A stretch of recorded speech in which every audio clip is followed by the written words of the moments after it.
bonsoir, ravi de vous retrouver sur la TFM pour cette édition. À la une ce soir, décès de Chernias dans des circonstances troubles. La société civile veut une réforme de la justice et déplore la systématisation du mandat de dépôt dans certains cas. C'est sous ce régime que le jeune homme a perdu la vie à l'hôpital Le Dantec.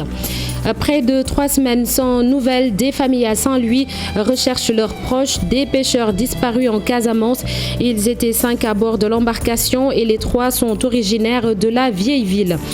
Ce vendredi démarre Octobre Rose, le mois consacré à la sensibilisation au dépistage du cancer du sein. La Ligue sénégalaise contre le cancer invite les femmes à aller se faire consulter. Notre équipe qui s'est rendue au siège de l'organisation a rencontré une victime de cette maladie qui fait des ravages. L'actualité hors du Sénégal, le colonel Mamadi Doumbouya dit vouloir consolider les acquis démocratiques. Il a prêté serment aujourd'hui. Le nouvel homme fort de la Guinée assure qu'aucun membre du CNRD ne sera candidat aux prochaines élections.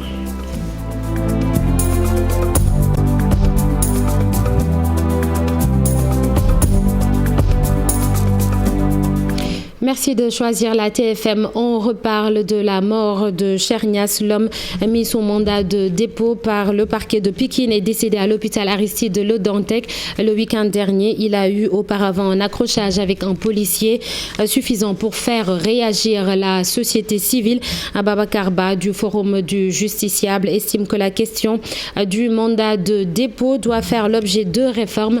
C'est un sujet signé Marcel Farba Maroun et Pape Sangone Mbaye. Les forces de défense et de sécurité du Sénégal invitées à adopter des méthodes beaucoup plus adaptées dans l'exercice de leurs fonctions afin d'éviter des exactions. Pour sa part, le citoyen se doit de faciliter la tâche à ses agents. Nous tous voyons la manière dont, en tout cas, nos forces de défense et de sécurité le plus souvent interpellent les citoyens. Donc je pense que pour ces genres de situations-là, je ne vois en tout cas les raisons qui peuvent aujourd'hui amener nos forces de défense et de sécurité pour d'avoir certains comportements vis-à-vis des citoyens. Mais naturellement, également, il faudrait que les citoyens également obtempèrent. Parce que quand un policier vous interpelle, je pense qu'il faut également avoir un comportement qui est vraiment respectable. Outre le comportement de certaines forces de défense et de sécurité, la question du processus judiciaire résultant de certains délits préoccupe les observateurs. Car force est de constater qu'au Sénégal, les mandats de dépôt sont délivrés de façon systématique. Pour certains délits, ça ne nécessite pas que la personne, en tout cas, ça ne nécessite pas, en tout cas, à ce que le procureur ou bien le juge d'instruction puisse quand même délivrer un mandat de dépôt. Donc je pense qu'il faut aller dans ce sens-là, réformer, pourquoi pas instaurer aujourd'hui ce qu'on appelle un juge de la détention et des libertés. D'ailleurs, c'est ce qui, sur toutes les, en tout cas les différentes réformes qui ont été proposées, même par les acteurs de la justice, à savoir l'Union des magistrats, la société civile, on a toujours réclamé l'instauration d'un juge de la détention et des libertés. Parce que naturellement, il appartiendra aujourd'hui à ce juge-là de voir est-ce que telle personne qui a été arrêtée, est-ce qu'aujourd'hui ça nécite que cette personne soit envoyée en prison. Ces problèmes soulevés font suite à l'arrestation il y a quelques jours de Chernias suite à une dispute avec un policier. Déféré à la prison du Cap Manuel, ce Sénégalais, venu célébrer le Magal de Touba en provenance de la France, a été déclaré mort à l'hôpital Aristide Le Dantec. Selon l'autopsie, il s'agit d'une mort naturelle. Cependant, l'accès à sa dépouille a été interdit à sa famille le jour de son décès, ce qui augmente les doutes. Babacar Ba demande ainsi l'ouverture d'une enquête pour faire la lumière sur cette affaire. Merci Marcel. Et puis ce drame à Nord-Foire, le corps sans vie d'une femme a été retrouvé dans un appartement. La victime aurait été tuée par un homme de nationalité étrangère. La gendarmerie qui était sur les lieux a ouvert une enquête. Le présumé meurtrier qui a pris la fuite est activement recherché. 5 pêcheurs ont disparu au large des côtes casamançaises depuis le 13 septembre. Les 3 sont originaires de Saint-Louis.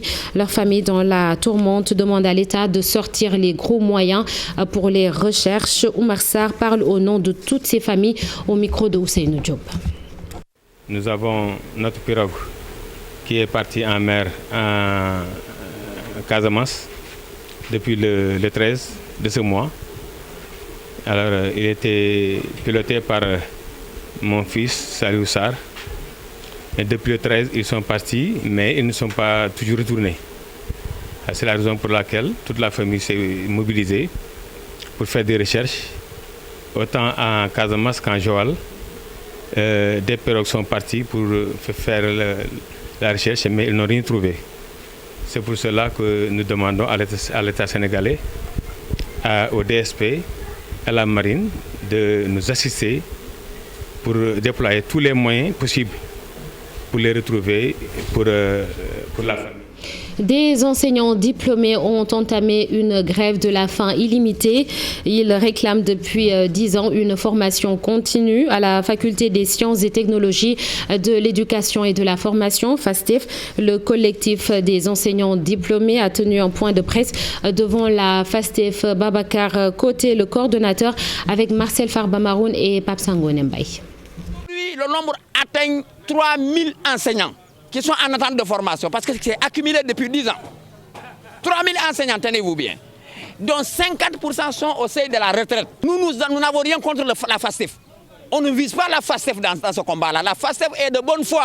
C'est l'État du Sénégal qui doit mettre les ressources à sa disposition pour nous former. Et il a refusé. On n'exclut pas de suivre l'ordre de nos syndicats pour boycotter la rentrée.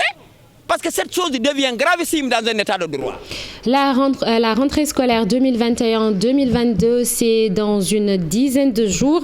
On se souvient des actes de violence perpétrés par des élèves contre des enseignants. Pour cette année, les autorités veulent prendre les devants.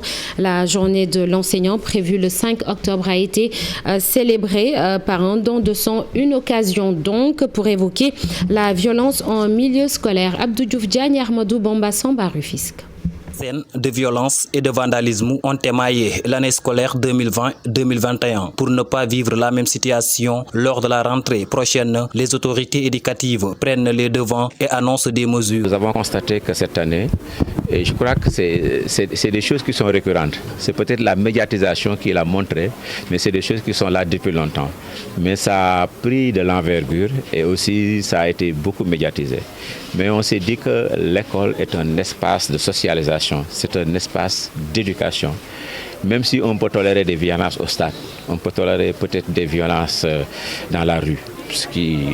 D'ailleurs, la violence est intolérable partout. Mais à l'école, je crois que c'est inadmissible de voir certaines scènes. En ce qui concerne le déroulement normal des enseignements, les acteurs promettent de se retrouver très prochainement. Nous allons organiser un grand panel qui sera présidé par M. le ministre de l'Éducation nationale, où on va inviter les syndicats d'enseignants à se prononcer, donner leur position et en tout cas leur solution. On va inviter les organisations de la société civile active en éducation. On va organiser les associations des parents d'élèves. Le ministère va donner une communication. On va inviter un sociologue parce que nous voulons beaucoup d'angles d'attaque. L'enseignant, comment il perçoit cette violence au milieu scolaire, qu'est-ce qu'il en pense, quelle solution il propose en tant qu'enseignant. Pour célébrer la journée mondiale de l'enseignant, une journée de don de sang a été organisée à Rufisque. Le thème choisi cette année est les enseignants au cœur de la relance de l'éducation.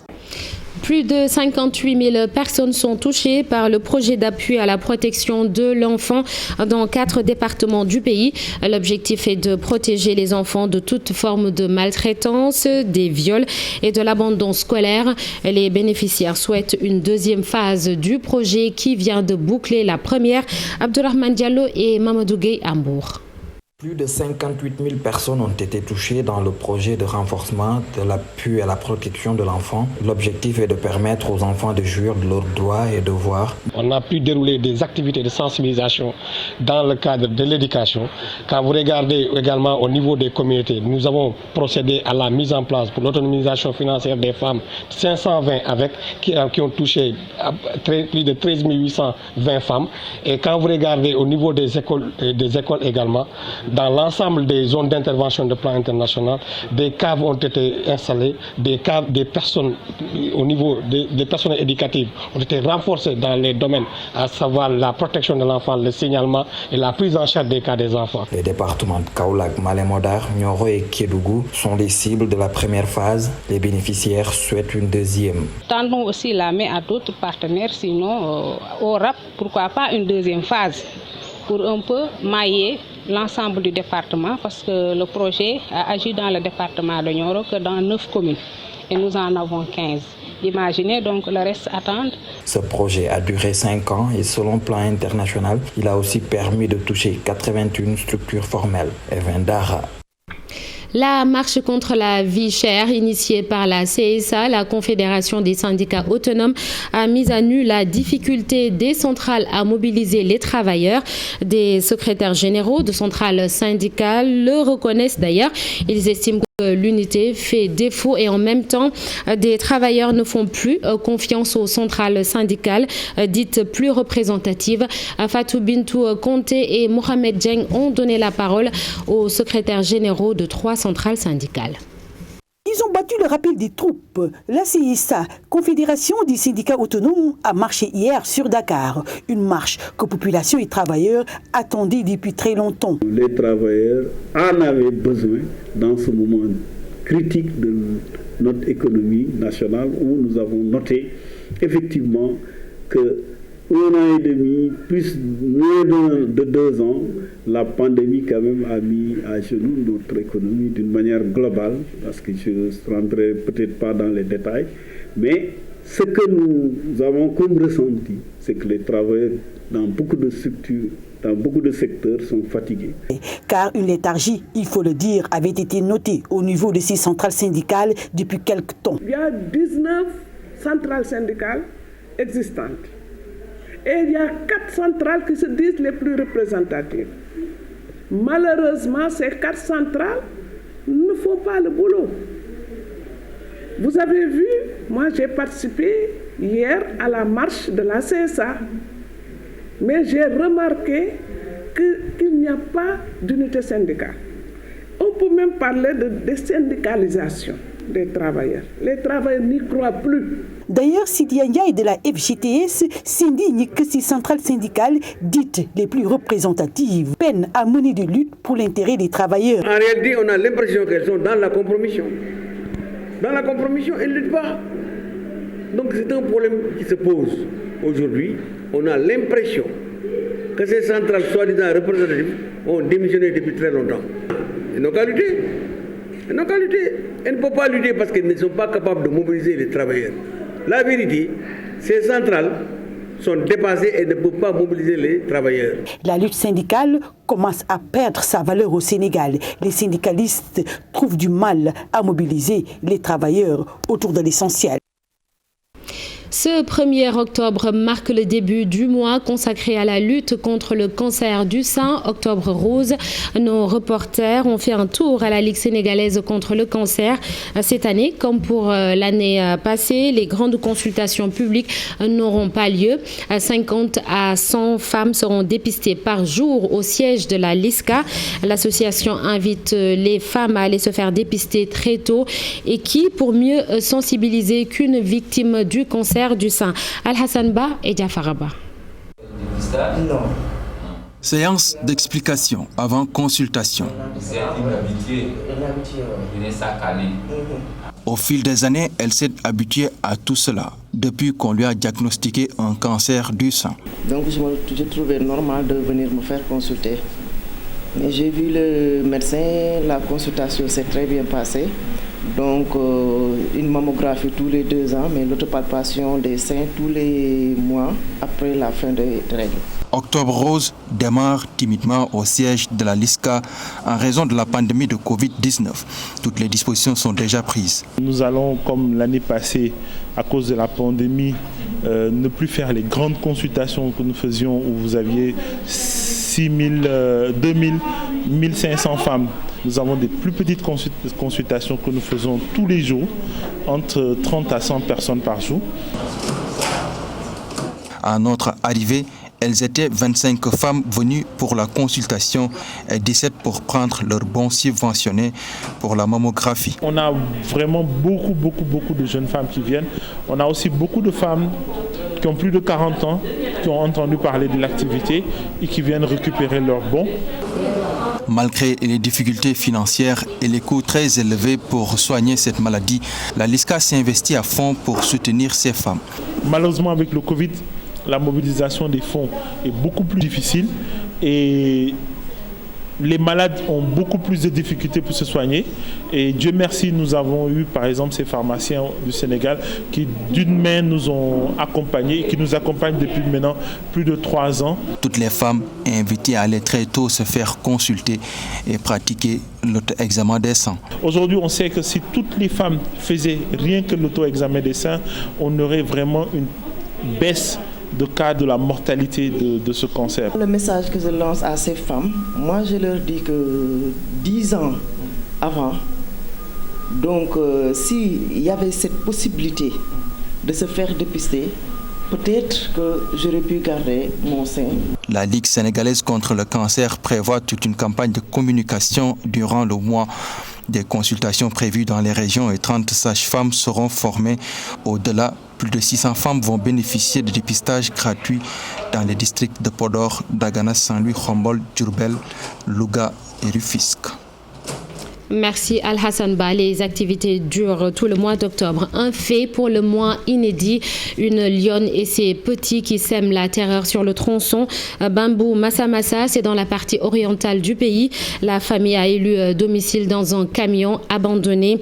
La lionne très agressive impose parfois un blocus sur cet axe très fréquenté. Kédougou Ibrahima Djebahate. Les usagers de la route départementale numéro 502 ne savent plus à quel saint se vouer. Et pour cause, une famille de lions composée d'un mâle, d'une femelle et de ses petits sème la terreur sur l'axe Bambou-Massa, d'où l'inquiétude des populations qui empruntent régulièrement cet axe. Avoir une femelle et ses petits sur ce tronçon, franchement, c'est apeurant et c'est inquiétant pour la communauté, pour les populations qui fréquentent cet axe. Aujourd'hui, nous avons un sentiment de peur, donc nous sommes effrayés. Parce que si c'est la femelle seulement et le mâle, il n'y a pas de problème. Mais avec ces petits, chaque fois que des gens viennent, ils pensent que les gens vont s'attaquer à ces petits. Donc d'où sa réaction instantanée qui fait peur à la population. D'ailleurs, une campagne de sensibilisation vient d'être initiée par l'inspection régionale des eaux et forêts auprès des populations sur le caractère agressif d'une lionne suitée. Il s'agit de la lionne et deux lionceaux. Donc on a compris que une lionne suitée, c'est-à-dire qui est accompagnée de ses petits, a souvent un comportement agressif. C'est ce que nous avons donc expliqué aux riverains. Pour l'heure, le service régional des eaux et forêts n'entend pas déloger cette famille de lions qui a élu domicile dans un camion abandonné au bord de la route. En attendant la mise en œuvre du projet Panthera des parcs nationaux, pour un suivi de ces lions, l'inquiétude devient de plus en plus grandissante pour ces nombreuses populations qui empruntent quotidiennement cet axe Bambou-Massa.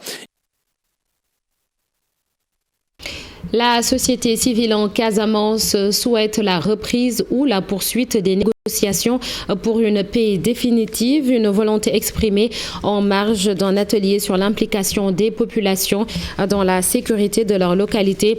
Henri Ndeki, porte-parole du jour de la société civile, au micro de Boubacar Diassi et Lamine Mondjan. Cette approche collaborative vient en son heure, vu les enjeux sécuritaires au niveau mondial et sous-régional et même au niveau local, vu les enjeux économiques, vu les enjeux sanitaires et enjeux économiques.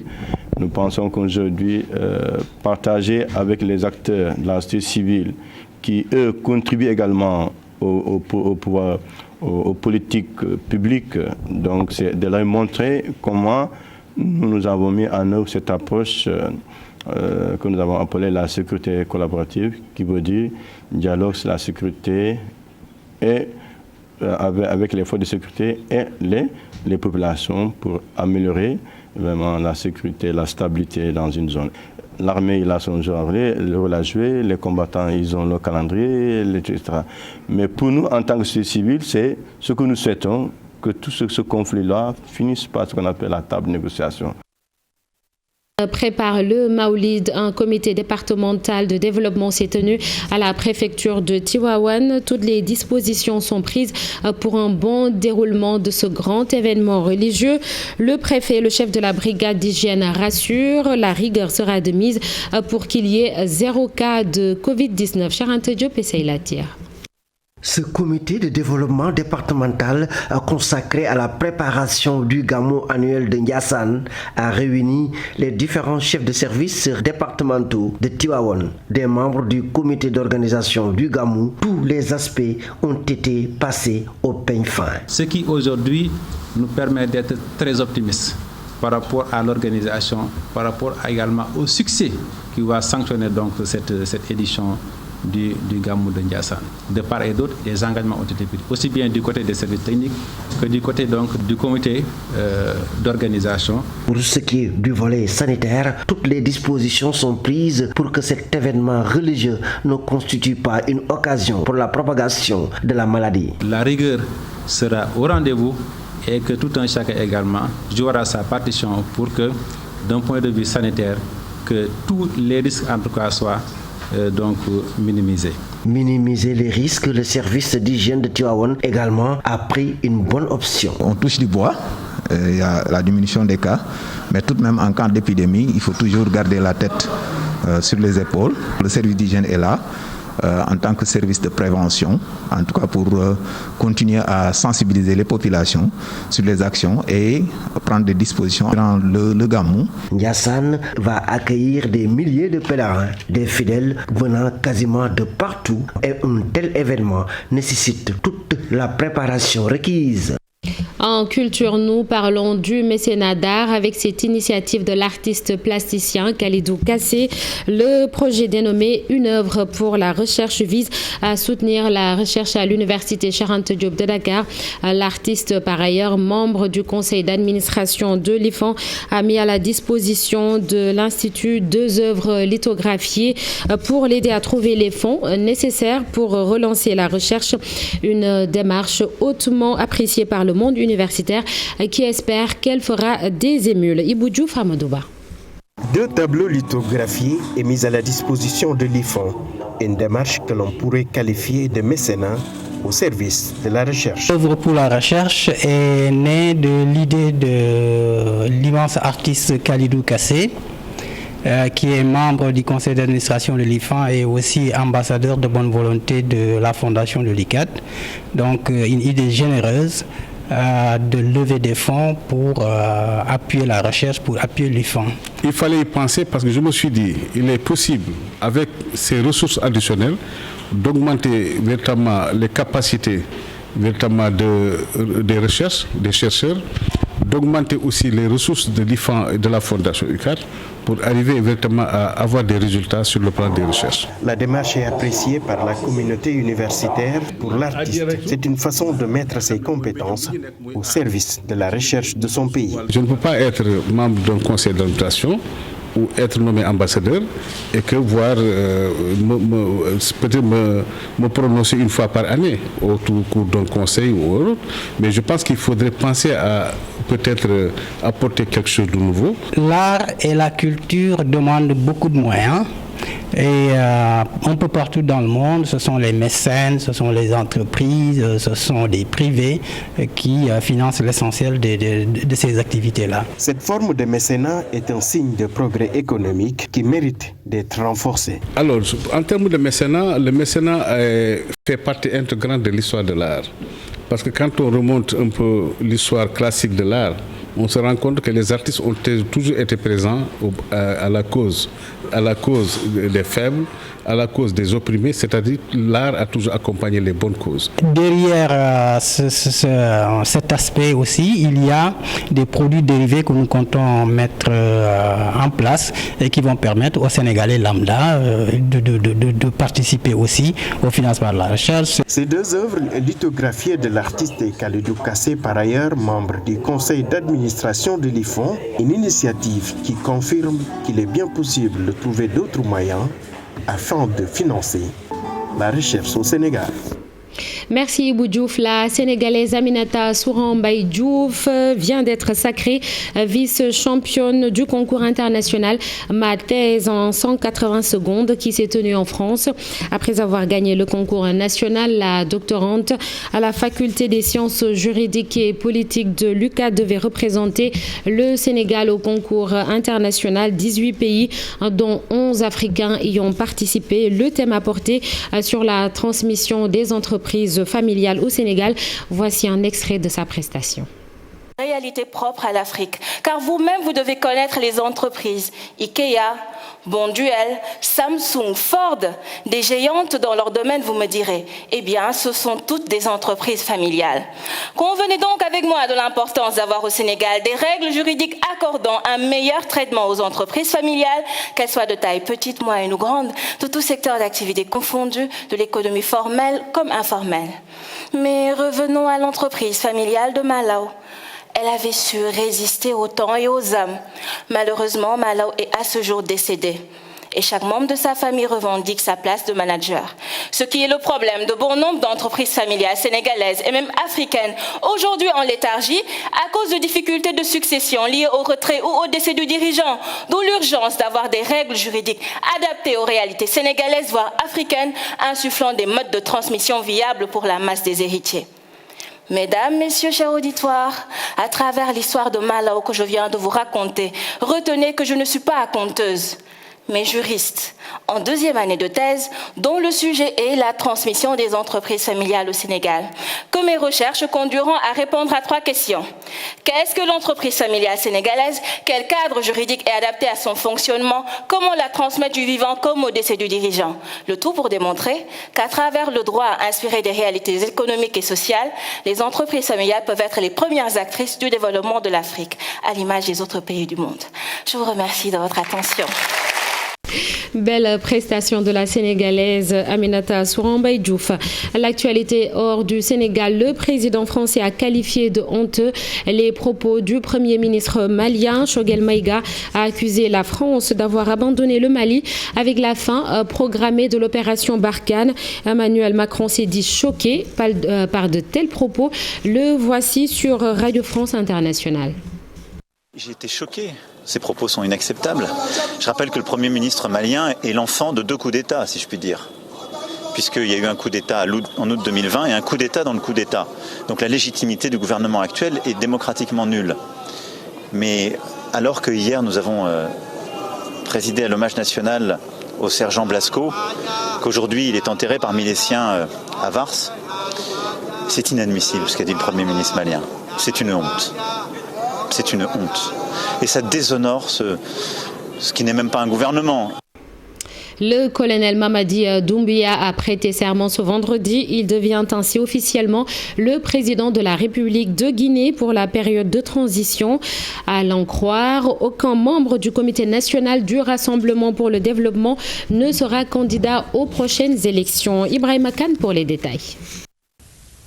Moi, Mamadi Doumbouya, président de la transition, je jure devant le peuple de Guinée de préserver en toute loyauté la souveraineté nationale. Le lieutenant-colonel Mamadi Doumbouya devient officiellement président de la République de Guinée. Après avoir renversé le président Condé le 5 septembre dernier, l'homme a prêté serment ce vendredi devant la Cour suprême à 24 heures de la fête nationale de l'indépendance. Béret rouge et lunettes de soleil comme à son habitude, le colonel Doumbouya s'engage à préserver en toute loyauté la souveraineté nationale, à consolider les acquis démocratiques, à garantir l'indépendance de la patrie et l'intégrité du territoire guinéen. Dans une allocution, le président guinéen de la transition affirme que son pays, important producteur de minerais, honorerait tous ses engagements nationaux et internationaux. Il déclare également au nom du peuple guinéen qu'aucun membre du CNRD et des organes de la transition ne sera candidat aux futures élections.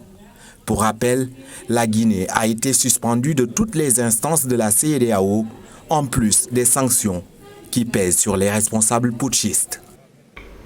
En sport, football, qualification Coupe du Monde 2022, une première convocation pour Bamba Dieng et Bouna Sarr. Le sélectionneur a dévoilé la liste pour les matchs contre la Namibie en octobre. 25 joueurs retenus pour les 3e et 4e journées des éliminatoires du Mondial Qatar 2022. Mamadou Ndiaye et Mbaye Diouf. Bamba Dieng, Diao Keita Baldé, Bouna Sarr.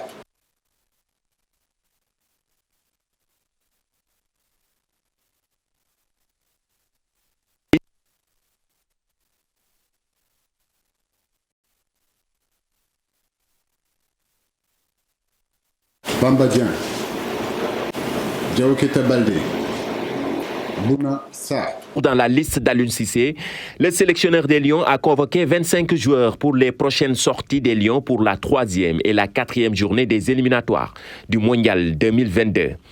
Diao Baldé Keita signe son retour dans la tanière. Cheikh Ahmadou Bamba Dieng de l'Olympique de Marseille et Bouna Sarr, les 2 novices convoqués par Aliou Cissé. Pour Bouna Sarr, il est suivi depuis 2018 par le sélectionneur Aliou Cissé, pressenti pour rejoindre le groupe de Didier Deschamps pour la Coupe du Monde 2018. Il va disputer finalement ses premiers matchs internationaux avec les Lions du Sénégal. Le latéral droit doit se battre pour gagner sa place, prévient le coach. Pas de garantie, je pense qu'aujourd'hui, il vient trouver aussi de très grands joueurs. Comme tous les joueurs qui arrivent dans cette équipe nationale-là, je vous l'ai dit tout à l'heure, c'est qu'ils doivent se battre pour gagner leur place sur le terrain. Rien n'est acquis.